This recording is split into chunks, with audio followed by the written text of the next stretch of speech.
Comment on dit? Catitu? Catitu. Catitu. D'accord. C'est quoi? C'est brésilien? Catitu Taiaçu, c'est une appellation de langue tupi, tupinamba. Et il y a un animal qui est proche de ces noms, c'est Caititu. Et moi, j'ai reçu 4 noms amérindiens et j'utilise seulement 2. D'accord. Catitu Taiaçu avec les 2 autres noms amérindiens qu'on n'écrit pas, on utilise seulement dans les rituels, dans les festivités, quand nous sommes dans un rassemblement spécifique. Ça veut dire femme graine, femme arbre. Ah. Et Catitu Taiaçu est relié donc à 2 totems, 2 animaux qui ont été en voie de disparition à un moment donné. Et après, il y a eu des initiatives pour la récupération de cet animal. Et c'est l'idée que dans la vie, nous sommes aussi reliés aux éléments qui sont les minéraux, et les végétaux, les animaux, mais aussi tout ce qui vient du monde aquatique. Donc on a des totems qui sont reliés Alors, les 2 à ces 4 totems, animaux. les 2 animaux, c'est lesquels? Et donc il y a une sorte de papillon qui lui est vraiment en voie de disparition.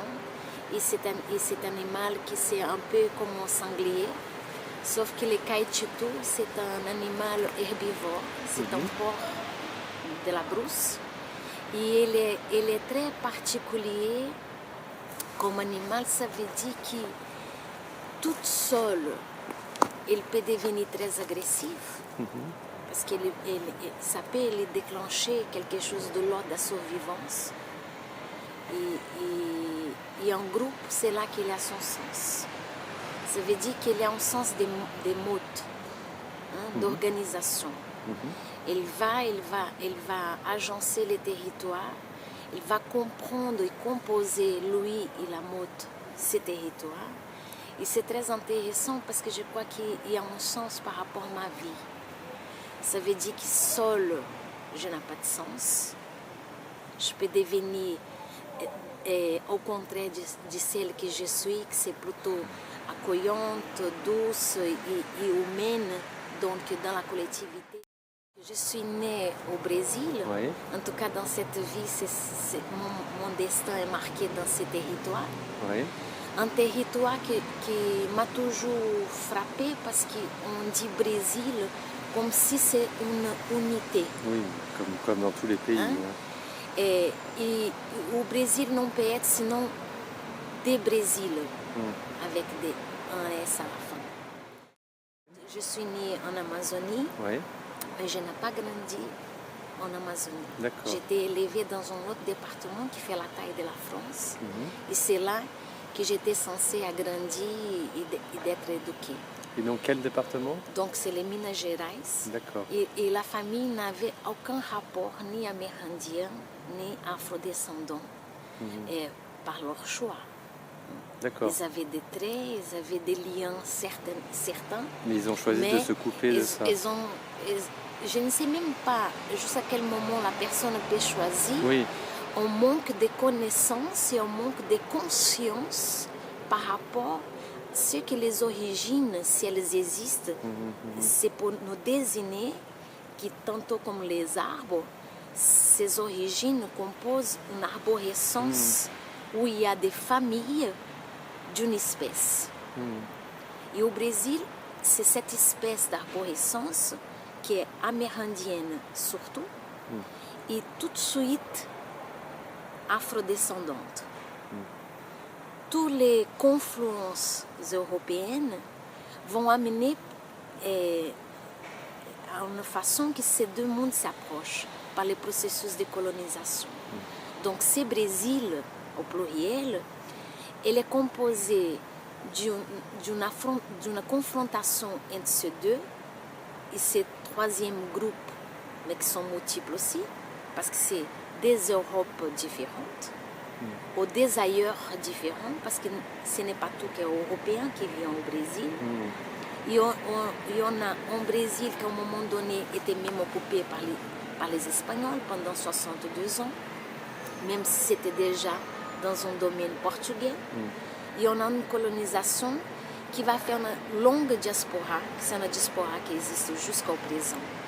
Parce que ces gens amérindiens, ils étaient chez eux, mais ces territoires sont fragmentés. Oui, oui. Donc, les processus de la vie, du point de départ au processus de création perpétuelle, peut-être ce processus-là est beaucoup plus riche et nous aide beaucoup plus à penser sur les territoires que nous sommes et que nous pouvons construire, que nous devenons au long de notre vie, en tant qu'arbre au milieu du monde. Et c'est l'essence de la vie et c'est l'essence des arbres. Parce qu'il faut penser que nous sommes les êtres qui sont intimement liés dans leur espèce, en tant qu'espèce, dans notre constitution conscience. Nous avons des mouvements, tantôt dans les mains, dans les bras, dans les doigts, dans la colonne, dans la partie qu'on dit inférieure, qu'en fait, elle n'a rien d'inférieur. Elle est vraiment supérieure à nous. Sans cette base, nous ne pouvons pas ni nous mettre à quatre, ni nous mettre assis, ni nous mettre debout. Donc, nous sommes fils des arbres aussi. Donc, dans ces longs voyages, on descend du monde du ciel. On est apprivoisé et on est traité longuement pendant des siècles dans le monde des eaux. Quand on sort comme les reptiles, les paléontologues, n'est-ce pas, nous racontent ces gestes par les pattes, les vestiges qui étaient trouvés. Et nous avons encore dans notre constitution physique et néurologique les empreintes, les mémoires cellulaires qui nous relient au mouvement des arbres, au moment qu'on dormait sous les arbres et qui ont été intimement liés, pas seulement par ces têtes qui deviennent notre habitat, mais qui deviennent notre famille. Donc c'est une structure. Peut-être on s'est mis debout parce qu'on était arbre et intimement arbre, plus que les gens ont décrit. Ce monde devient le territoire où se passe cet événement. Il fait un monde parce que là il y a un territoire dans les agencements. Donc je pense à Gilles Deleuze quand il disait du concept de territoire. C'est un agencement des éléments différents qui crée ce territoire. Et c'est là que nous sommes destinés à que cette parole puisse arriver à d'autres personnes qui sont aussi reliées à ce territoire, reliées à ces mondes, et dans ces mondes un arbre. Ça veut dire que ce n'est pas un arbre dans sa singularité, c'est un arbre dans sa symbolique. Ça veut dire dans son arborescence, dans les mondes des arbres, et les mondes que nous sommes agencés dans ces territoires, et en essayant de voir si on peut rêver d'un monde où cet agencement est vraiment beaucoup plus relié que séparé. Donc, je remercie à Sylvie pour cette invitation.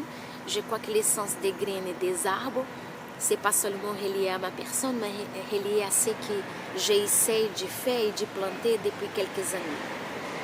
Donc, je suis historienne de la culture. Nous sommes dans les mouvements de dedans, de dehors. Donc, ça veut dire que les traditions les plus secrètes, ça veut dire sacrées, sont en train de s'ouvrir pour le monde parce qu'ils ont compris qu'il y a des enjeux. Les mots enjeux, il y a le jeu. Ils ont compris que ces jeux créent des enjeux. Il y a des jeux. Il y a des forces. Ce ne sont pas des divertissements, ce sont des pouvoirs, ce sont des enjeux de pouvoir.